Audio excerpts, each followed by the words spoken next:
Hello and welcome back to my YouTube channel Ambrose Ambedkar. Friends, I am Ambrose and I welcome you all again into my new audio article. This audio article will be based on modern India and world history, and the topic of discussion today is Hunter Commission 1882 to 1883. Lord Ripon appointed a commission to review the progress made upon the recommendations of the education policy in the aftermath of 1854. It was mandated to restrict itself only to the primary and secondary education. Its recommendations were: the Commission emphasized for special attention to the extension and improvement of primary education, and it must be imparted in the vernacular language.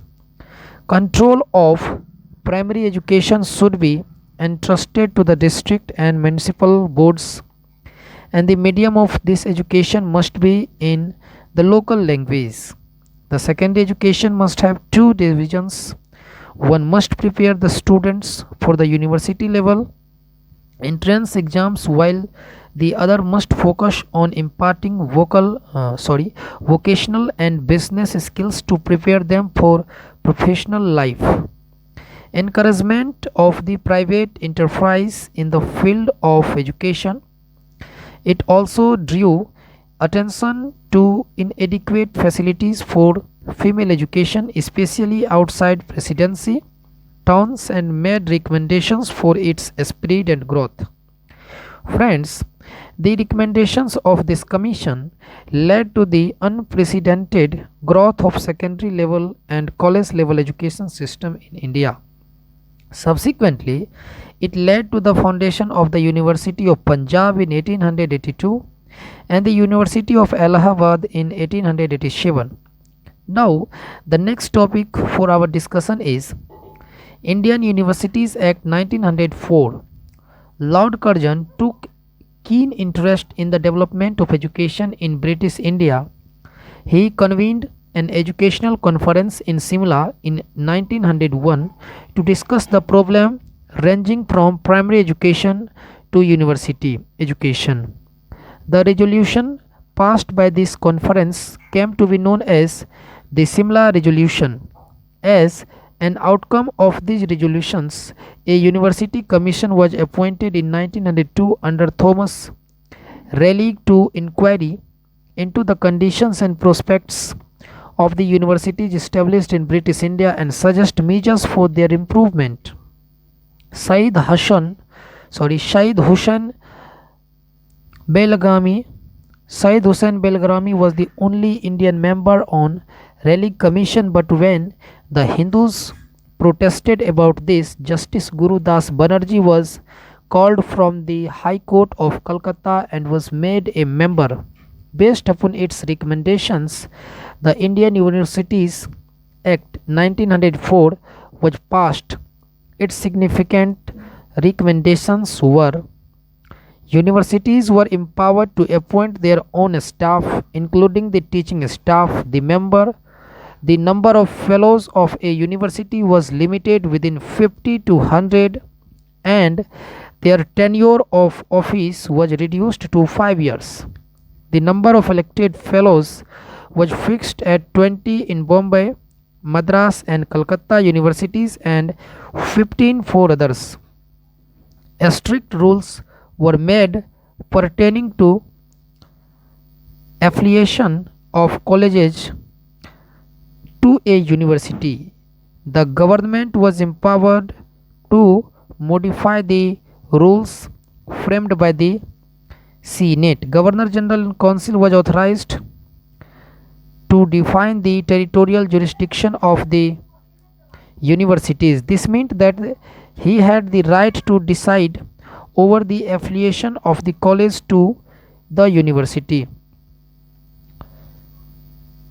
These recommendations were criticized heavily inside the legislative councils and also by the nationalists. Gopal Krishna Gokhale called it a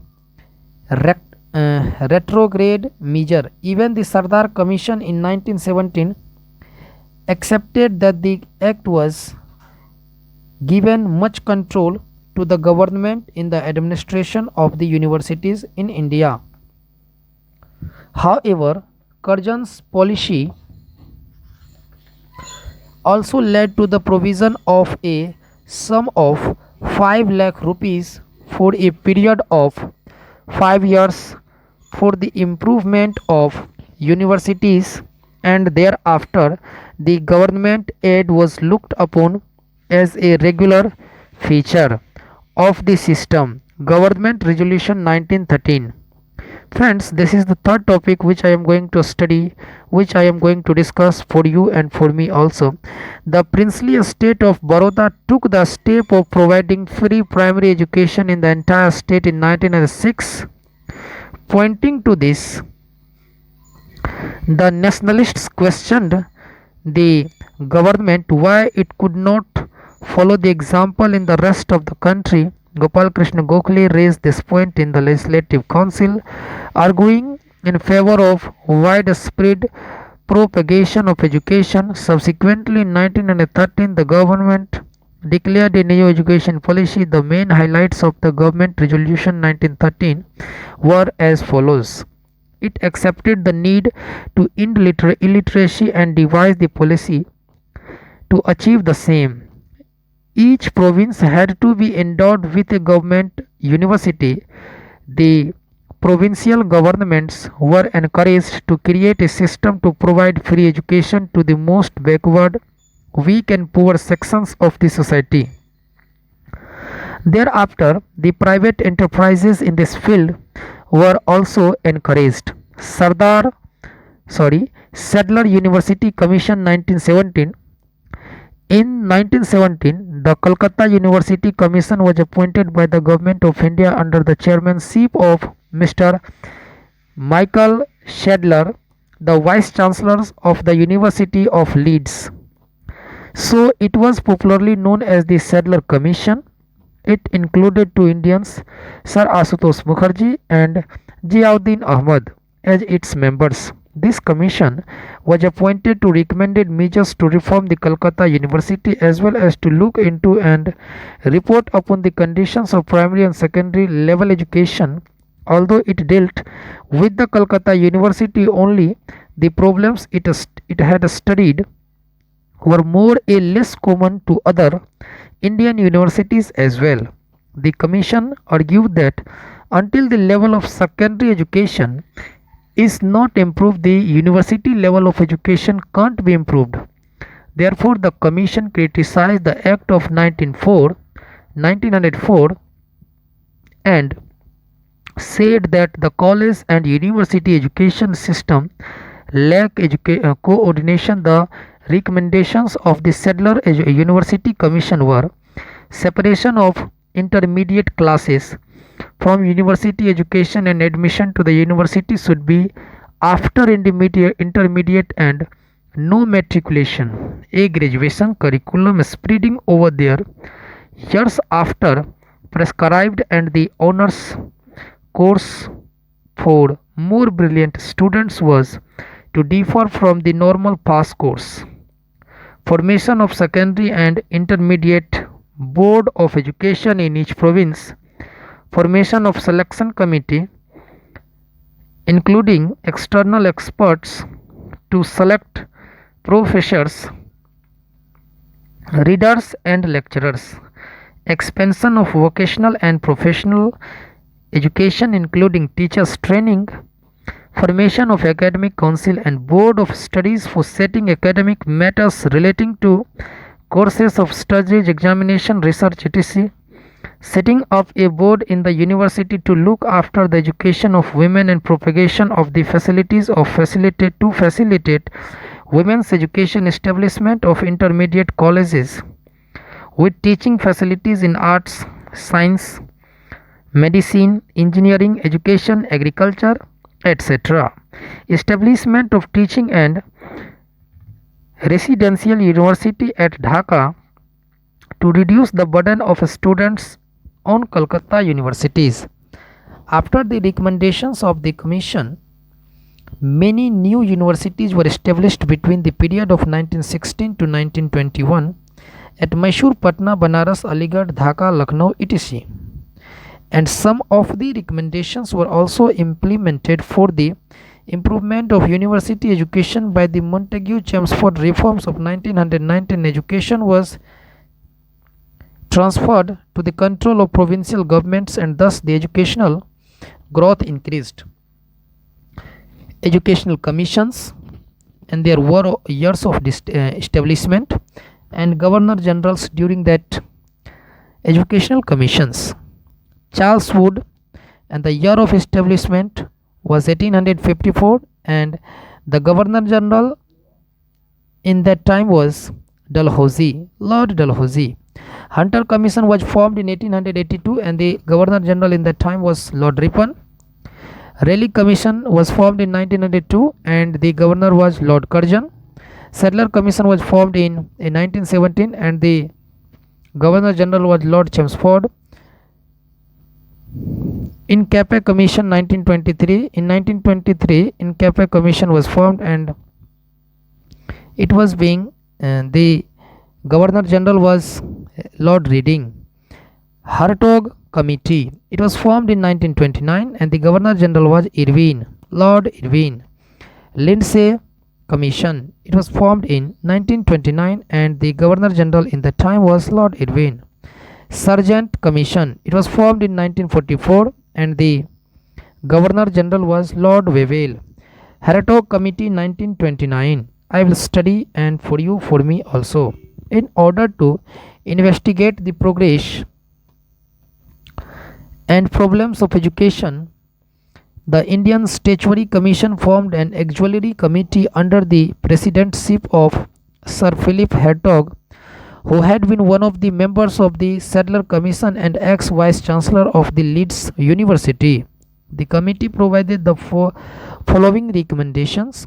It asked to devote more attention to mass primary education than secondary and university education. It suggested for the introduction of diversified courses in middle schools to meet the requirements of the majority of students. It pushed for the diversion of more boys to industrial and commercial careers. At the end of the middle stage, the universities should be reformed and higher education be given to only those who deserve it, while average students should be diverted to vocational courses.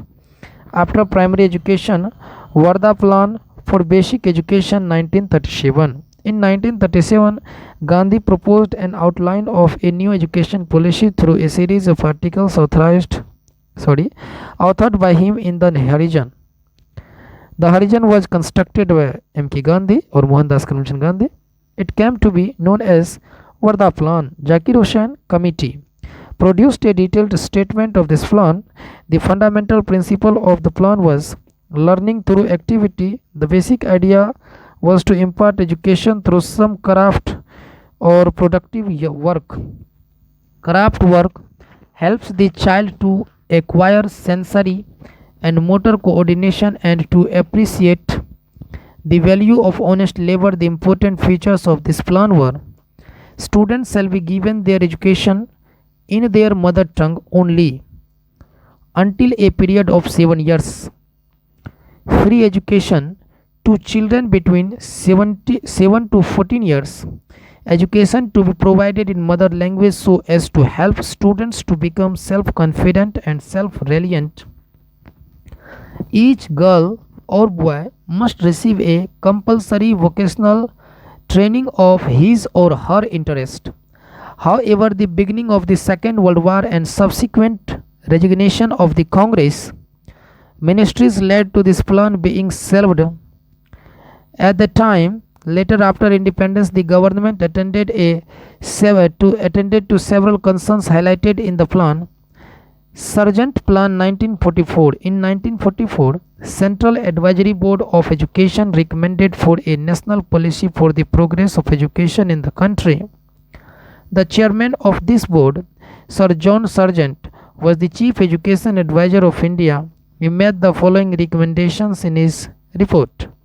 Primary and high schools to be established throughout the country.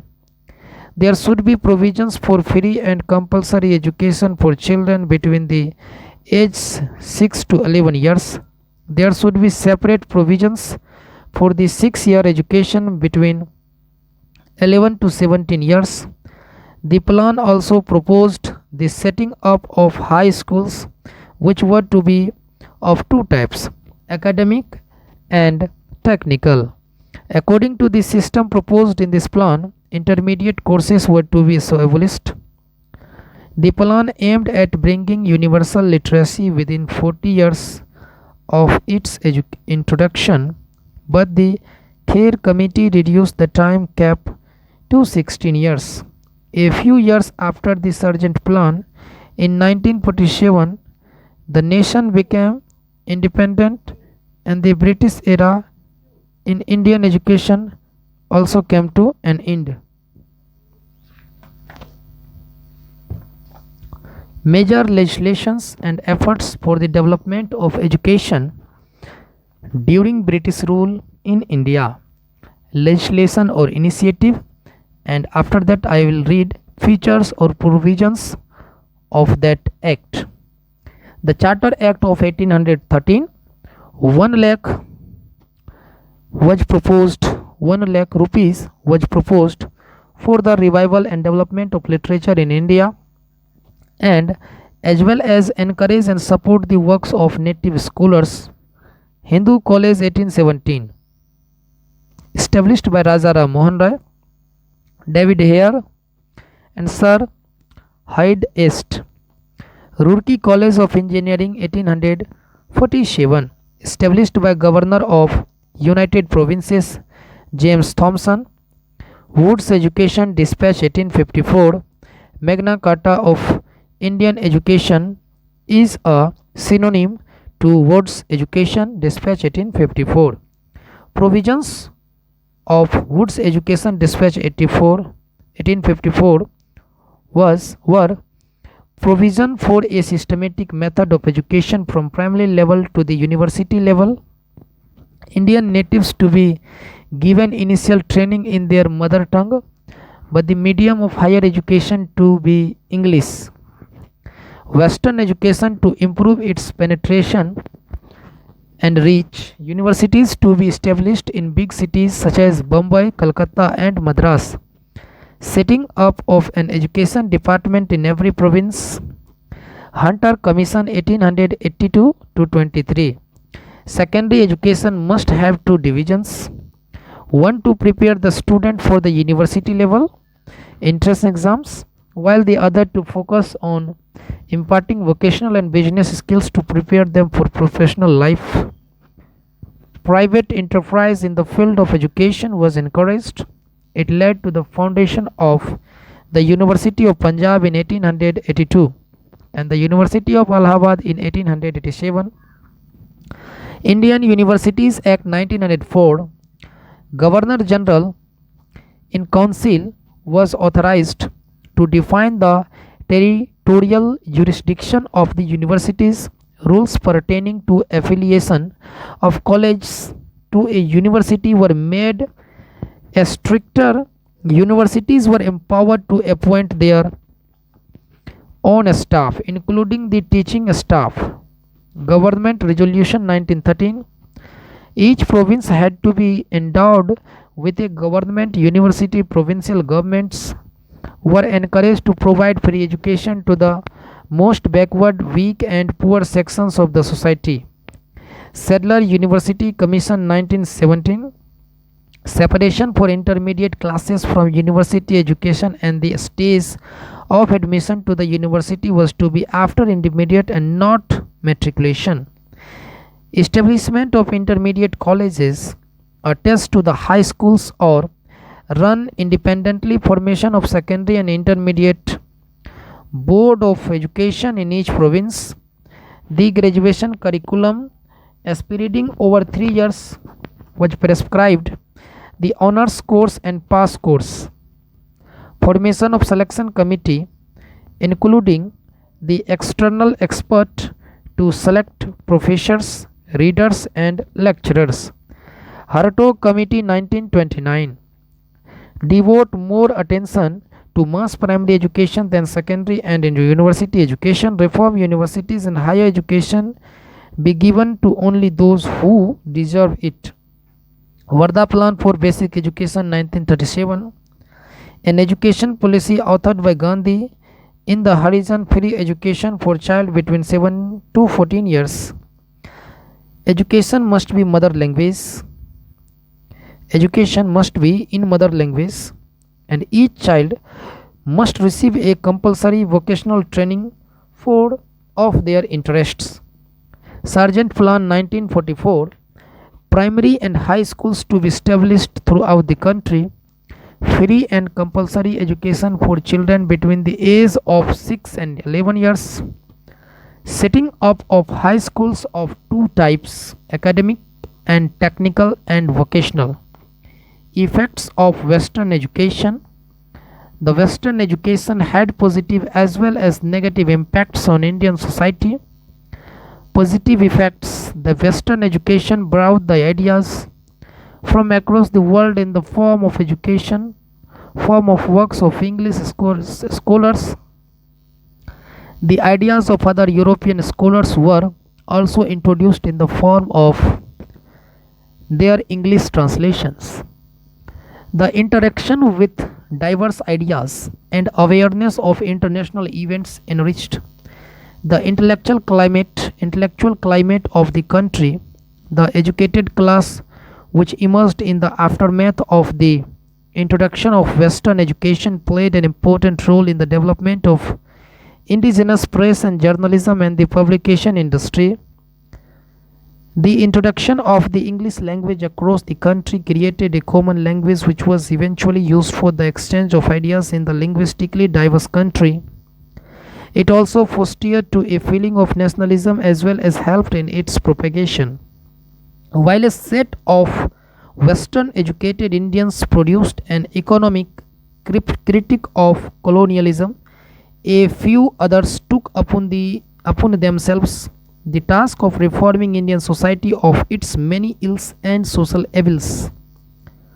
In spite of all these positive effects, it is not a matter of doubt that the Western education policy was only an instrument of cultural imperialism. Its main aim, as is evident by its focus of English values and European history, was to create a feeling of inferiority among Indians and instill an idea of British superiority. They believed that it would preempt any potential resistance against colonial rule. Negative effects of Western education.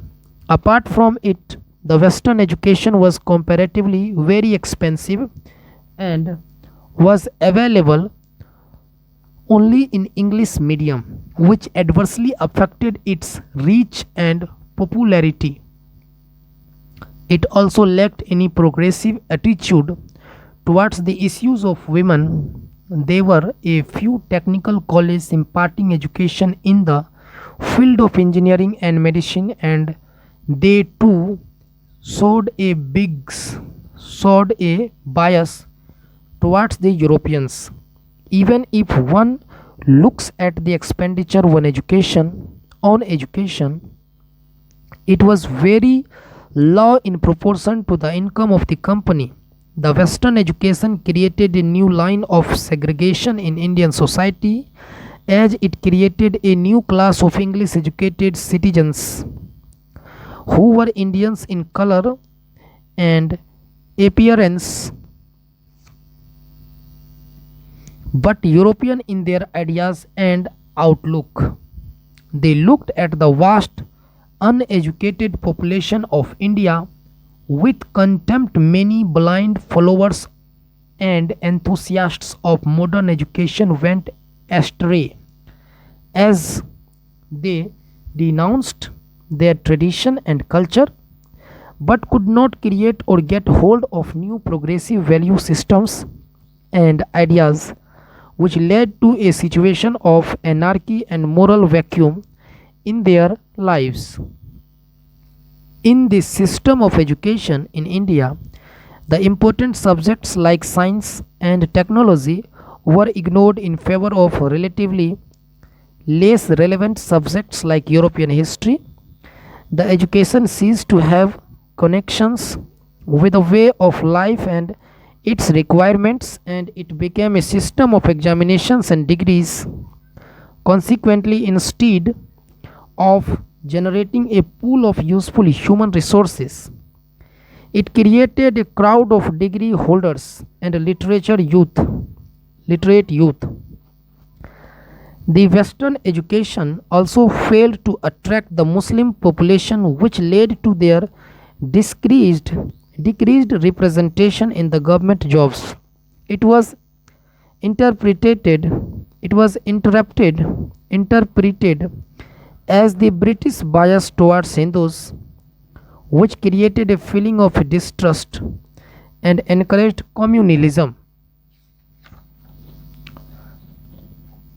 Press in India. Development of newspapers. The newspaper in English local languages, in spite of numerous legal checks and restrictions, played an important role in the spirit of nationalist sentiments. The East India Company established its first press in 1864 at Bombay. Initially, for almost 100 years, not even a single newspaper was printed.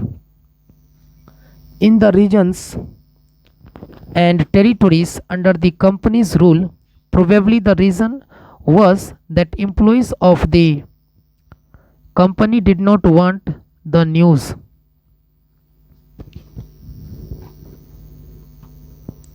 and information about their corrupt practices to reach their home country. Therefore, the task of printing the first newspapers was done by discontented company employees such as William Bolt's Bengal Gazette, also known as the Calcutta General Advertiser. Bengal Gazette is also known as the Calcutta Advertiser, was published by James Augustus Hickey in 1780.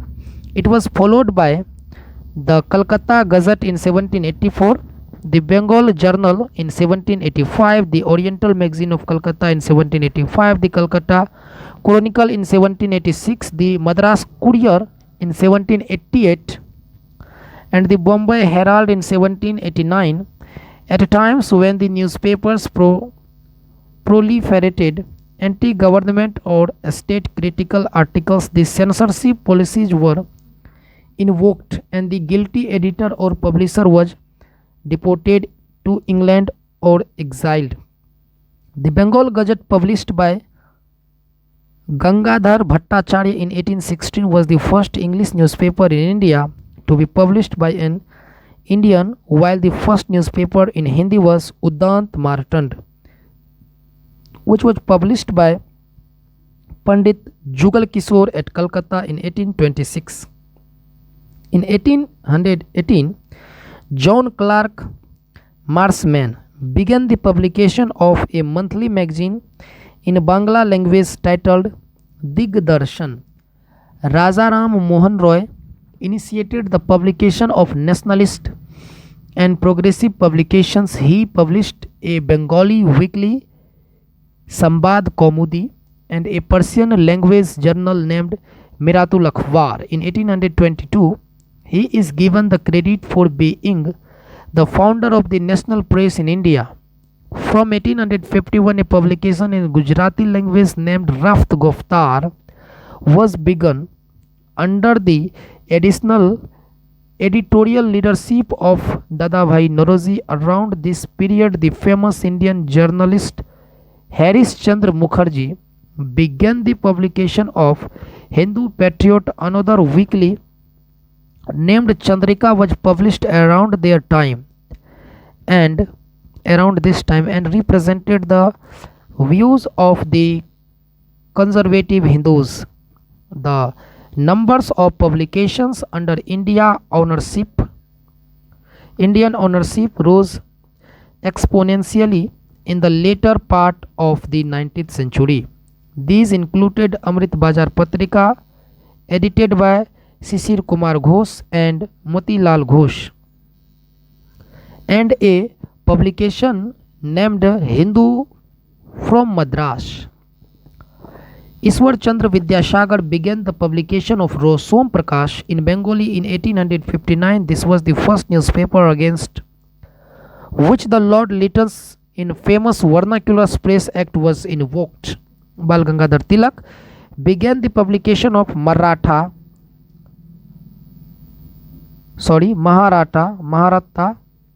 in English and Kesari in Marathi from Bombay. Initially, the Kesari was edited by Gopal Ganesh Agarkar and Maharatha by Tatya Saheb Kelkar. Many newspapers of the country were edited by the British citizens too. The chief among them were Times of India 1861, Statesman's 1875, Friend of India, Madras Mail, Pioneer, Allahabad, Civil and Military Gazette, Lahore, Englishman,